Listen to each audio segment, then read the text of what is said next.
riximka ama ilmagaleenka qaybtiisa hore haddii ay daboosho cunuga meel oo kasoo baxa ma arkaayo la albaabka kasoo bixi lahaa ay balaasentada isku goysay dabooshada hortiin oo ka muuqato haddana xariiqa fiiriya ama abruption placenta ama placenta abruption waxa waaye tan balasentada waxay kasoo fuqaysaa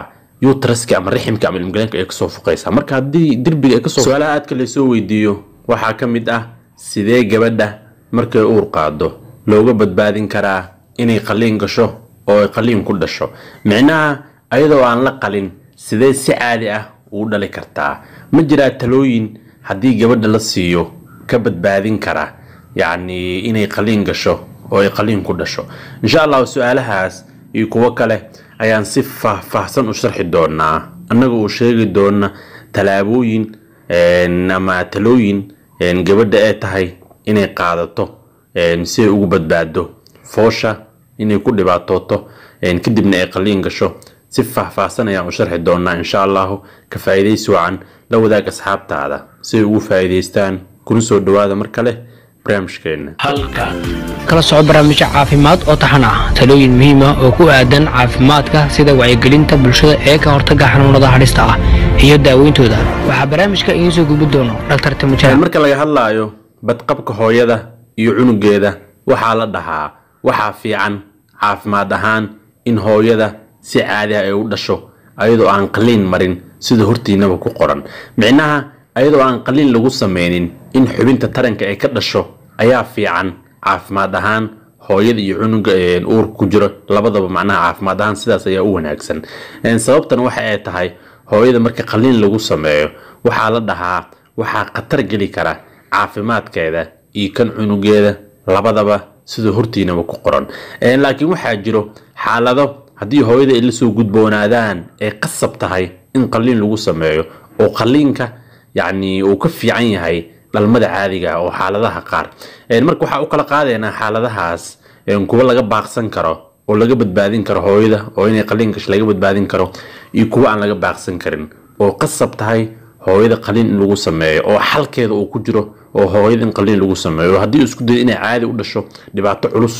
يعني أي كلا كل مكرتو مركا عنكو بلاونو حالتها لغا باقسن كرو أو لغا هرتي كرو inay qaliin yani gabadha gasho ama hooyada ay gasho hal qodob ayaan ku soo aruurinaynaa xaaladahaas yani oo laga hortagi karo marka waxa la isku dhahaa chronic health conditions ayaa la dhahaa oo tusaale oo kale hooyada hadii ay qabto sokor ama hadii ay qabto dhiikar yani ama hadii hooyada ay qabto xanuunka HIV AIDS-ka ama hadii ay qabto hooyada xanuunka hepatitis-ka waxyaabahaas oo dhan yani waa xaalado yani hooyada ay adag tahay yani in laga daaweeyo waxaan u jeedaa xanuunadan hadda aan sheegnay oo kamid tahay sokorta ay kamid tahay dhiikarka ay kamid tahay yani HIV ama AIDS-ka ay kamid tahay hepatitis-ka ama cagaarshow gaar ahaan hepatitis B-ga waa cudurro qofka haday ku dhacaan intuu nool yahay haynayo oo aan laga baabi'in karin marka xanuunadan waa la control karaa oo hooyada markay uur qaado ama uurkeeda ka horo yani hadii talooyin fiican ay hesho cuntooyinka isticmaalayso tusaale oo ka soo qaad sokorta waa la control karaa dhiikarka waa la control karaa HIV oo kale daawooyin la qaataa jiro waa la control karaa oo yani dhakhtarka yani ayaa check up ku sameeynaya hooyada foosheeda markay soo dhawaada hadii ayada markor si fiican iskaga controlsho hadii yani controlka oo san ka bixin yani hooyada inay caadi u dhasho yani waa laga yaabaa sidoo kale hepatitis B-ga sidoo kale hooyada inay caadi u dhasho waa laga yaabaa waa hadii macnaha guideline-ka la raacayo markaas ama waxa la fiirinayo ama baaritaanka dhakhtarka uu sameeyay u soo baxdo in cunugaas xanuunkii uu u gudbeenin 10 hore ayaan ku soo sharaxnay yani oo hepatitis-ka iyo HIV-ga sida cunuga looga badbaadin karo iyo hadii laga badbaadin waayo inay qasab tahay in hooyada qaliin caloosha lagu sameeyo si cunugaas looga badbaadiyo xanuunadaas oo halista ah inay u soo gudbaan oo hadda ku laabanayno marka dhiikarka ama sokorta oo kale ka soo qaad hadii hooyada aan laga control waxa ka dhalanaya in cunug aad u weynaado يعني عنق آد وين ويعدك كفكين وكسو بحامي حبين ترى كهويد إنك قدرش آد يعني ما دام سكرتي آد يوزياد سكر بدن أيو عنق قاعدنا يا هويد السكر بدن يوجد بنيسا ما دام سكرت عذرك سكرت عن غير كنترولين مركو حد عاي عنق ما دام سكر بدن قاعدنا إنه ku dhex cayilo caloosha dhexdeeda oo aad ugu dhex weynaado taasoo sababaysa in cunugu caadi u soo bixi waayo maadaama xajmigiisa ama normalka oo dhaafay oo aad u weyn yahay marka haddii laakiin hooyada laga kontroolo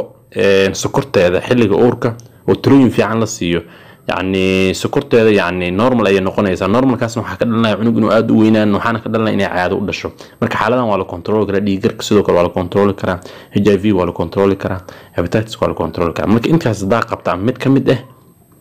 يعني waxaan talo ku siinayna dhakhtarka in la xiriirto sida lagaaga control marka qodobkaas koowaad waxaan yani ku soo koobnay afar shay oo kala dhiig kar sokor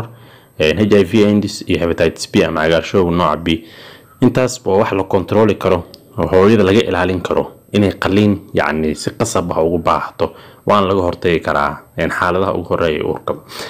xaaladda labaad ee keeni karto waxa waaye in hooyada ay qaliin ku dhasho ee qasab tahay inay qaliin ku dhasho waxa waaye prolonged labor wax loo yaqaan oo ah in fooshii hooyada ay ku daba dheeraato marka foosha hooyada inay ku daba dheeraato waxyaabo badan yani ayaa sabab u noqon karo oo waxa kamid ah yani marka qodobkan waxa la lahaa qodobada kale ayuu يعني oo soo hoos taga oo tusaale oo kale hooyada inay foosh ku dheeraato waxa kamid ah hooyada hadday sokor qabto kala qodobkii koowaad hadda kale aan soo macnaha hadda aan soo sharaxnay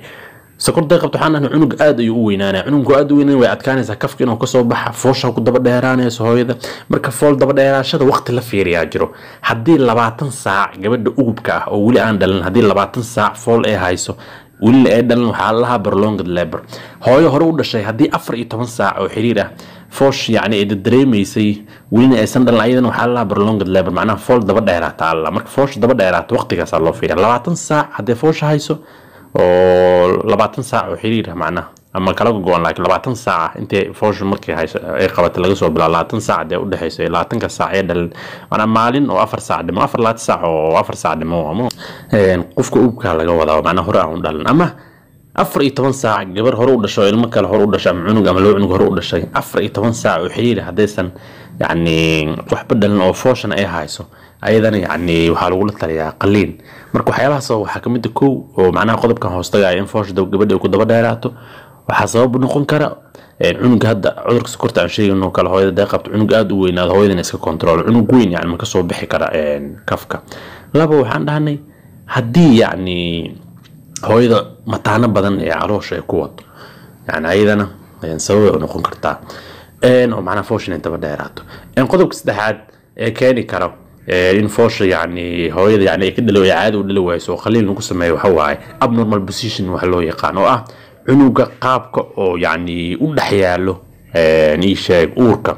tusaale cunug waxa la rabaa inuu madaxiisa soo hore oo madaxkeen oo noqdo marka cunug hadoo dabakeen oo noqdo ama dhinackeen oo noqdo si sarko dinka muuqdo kan oo kale hadda waa dabakeen يعني sidaan lama rabo waxa la rabaa sida hortiin ka muuqdo cunuga xubin taranka macnaha madaxiisa inuu soo wajahdo oo kafka madaxiisa uu soo wajaha la rabaa marka hadda saa u jeedaan kan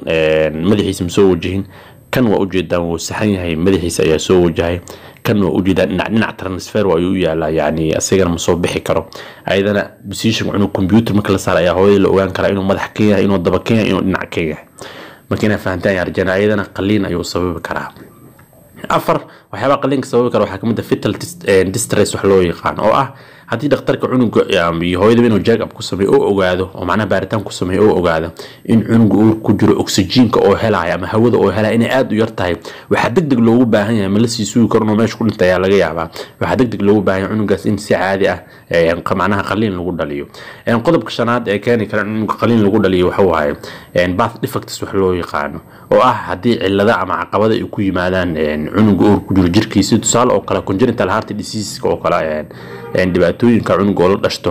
oo wadnihiisa oo kala tusaale oo kala haduu isku duleelo oo isku furan yahay foramen oval wax loo yaqaan oo labada wadna yani labadii qayb macnaha labada part ee wadnaha macnaha isku furan yahay oo duleel u dhaxeeyo kala oo computerka ultrasound ayaa lagu arkaa waxa la lahaa birth defects yani waa caqabada macallad cunuga xilliga uurka yani u timaada ama soo gaarta ayadana qaliin ayaa degdeg loogu dhaliyaa hadii xaaladaas lagu arko xilliga foosha sidoo kale qodobka lixaad ee keenay hooyada in qaliin lagu dhaliyo waxa waaye placenta issue placentada marka waa ibida tusaale oo kale waxa la laba qaab ay ku timaadaa caqabadeeda marka hooyada oo qaliinka lagu sameeyo am placental brevia am placental abruption ama abruptio placenta marka placental brevia waxa waaye hadii placentada ama ibidii qayb ka mid ah ama ibidii oo dhan ee daboosho kafka ama afwan riximka ama ilmagaleenka qaybtiisa hore